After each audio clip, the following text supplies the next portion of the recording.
It's the most iconic rivalry in all of football. It's a hatred so deep that it even transcends the gridiron. It's so iconic, in fact, that it's referred to simply as the game. But why do these teams hate each other so much? Well, today, we're going to be taking a brief dive into the rivalry between the University of Michigan and the Ohio State University. Now, many people are well aware of the recent history between the two college football powerhouses, from the questionable J.T. Barrett call back in the overtime throw in 2016 to Michigan's second half thrashing the Buckeyes back in 2022. But beyond, say, the past decade and a half, many people don't know much about this rivalry, especially with younger fans, and it's a shame since history is actually quite interesting and full of surprises. Being a Buckeyes fan myself, this game is the only one that really matters up in Columbus, and researching this topic has really put that into perspective for me. To understand this rivalry, you have to go all the way back to the year 1879, when Michigan had its first ever college football game. Michigan had teams earlier in the 1870s, but those were the equivalent of intramural teams, and the first team to actually represent Michigan against another college was until the year 1879, when they faced off against Racine College. It was quite an interesting affair, since Michigan insisted the game be played in the spring, so they could field a full team.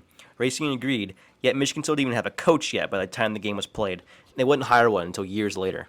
In this game, Michigan ended up winning the game with a whopping score of 1-0 when Irving Kane Pond scored the game's lone touchdown. Note, the touchdown didn't count, however, because Michigan's kicker had missed the PAT, and the points on the touchdown were negated due to the rules back then. Michigan got one singular point off of a field goal they made in the second inning. They would play another game that season against the University of Toronto, where they would tie them 0-0. Fast forward to 1896, and Michigan became a founding member of a new football conference after being independent for 17 years. The creatively named Western Intercollegiate Conference was founded. You may know this conference today as the Big Ten. Also around this time, Ohio State founded its football program in 1890 with the help of George Cole and Alexander Lilly. Cole convinced Lilly to coach the team for the first ever season, and the two are credited with establishing the school's football team. The first ever game came in May of 1890, when the team took horse and buggy over unpaved roads to play Ohio Wesleyan University. They ended up winning that game 20-14. The Buckeyes and Wolverines met for the first time in 1897 as a non-conference matchup, as Ohio State did not join the Western Conference until 1912. Michigan would dominate the matchup 36-0. In fact, Michigan dominated Ohio State almost every year early on. Michigan coach Fielding Yost's point-a-minute offense outscored Ohio State 214-6 the first years of the rivalry. The Buckeyes wouldn't get their first win over Michigan until 1919, but it didn't become a competitive rivalry until the late 1920s, when Ohio State started putting out consistent victories over Michigan. While there have been stints where one school has dominated the other, the all-time record between the two schools is actually pretty even, with Michigan leading the series with 60 wins, while the Buckeyes have 51, and the two have tied 6 times. Ever since 1919, the teams have played each other every single year, and it's led to some of the most iconic games in college football history. There's a streak in the early 1930s when Ohio State outscored Michigan 112-0 through 4 games, or the iconic Stole Bowl game, where Michigan upset legendary coach Woody Hayes in his first ever rivalry game. Conditions were abysmal as it was 10 degrees outside in Columbus, with the over 50,000 fans in attendance lighting small bonfires in the stadium to stay warm. The game had to actually be delayed 2.5 hours due to the tarp that was on the field being covered in 4 feet of snow, and the groundskeepers couldn't move it.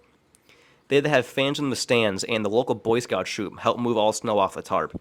The game ended 93 with Michigan claiming the Big Ten title game. Both teams punted a combined 45 times for over 1,400 yards. Sometimes they would even punt on the first down due to the conditions being so abysmal.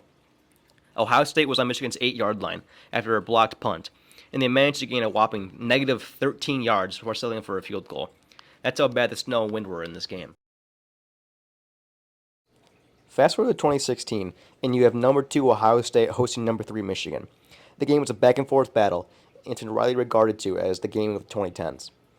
As in most years in recent memory, this game would decide which of these two teams would make the college football playoff. The game went into double overtime, with Ohio State winning on a controversial call. Keeper. Hit! Right at the marker! The spot will decide it! Delano Hill got there. It looks like it's a first down. It is. Ohio State. On 4th and 1 in double overtime, OSU quarterback J.T. Barrett ran himself for a first down that set up the game-winning touchdown. Well, that was a very brief look into the history. It doesn't really tell you why these two football teams hate each other so much. The hatred between the two runs deep. It even goes beyond football and the school's other athletic teams in the entire states of Ohio and Michigan. Back in the early 1800s, both the state of Ohio and the territory of Michigan had claims on the Toledo Strip, which is where the city of Toledo is located today. This wasn't an issue, as Michigan was still a territory at this point, but once they started advocating for statehood in 1835, they needed to have defined borders. The Toledo Strip was a major issue, as both Ohio and Michigan wanted it for its access to Lake Erie and the Maumee River. Things became so heated that both Ohio and Michigan began sending their sheriffs into Toledo to validate their claims and enforce their own laws. Ohio even began to threaten to shoot any Michigan resident who dared cross into their territory. In response, Michigan sent their state militia to the area, and Ohio followed suit. Once the federal government learned what was going on, they immediately de-escalated tensions under the threat of federal intervention. The government ended up giving Ohio the Toledo Strip and gave Michigan the peninsula as compromise. There were never any casualties or shots fired in what was called the Toledo War. Only a few people were arrested. But the bad blood from this conflict never went away. And there's even a whole song in Ohio that says how much they hate Michigan. But as soon as you come out the birth canal here, you're taught a song. It's like, we don't give a damn about the whole state of Michigan, whole state of Michigan, whole state of Michigan. We don't give a damn about the whole state of Michigan. Why? Football, being the violent sport that it is, became the main way both states continued their feud. So essentially, Ohio State and Michigan hate each other because of a small war back in 1835 that resulted in no deaths. Despite this, it's probably the most iconic rivalry in all of football. It makes or breaks each team's season. People's legacies are based solely off of this game. And it'll forever be known as the game. Against Minnesota at home, Golden Gophers gave them a run as they run it with Paris Campbell down the sideline. Watch out! Campbell turns on the juice. Touchdown, Buckeyes! 78 yards.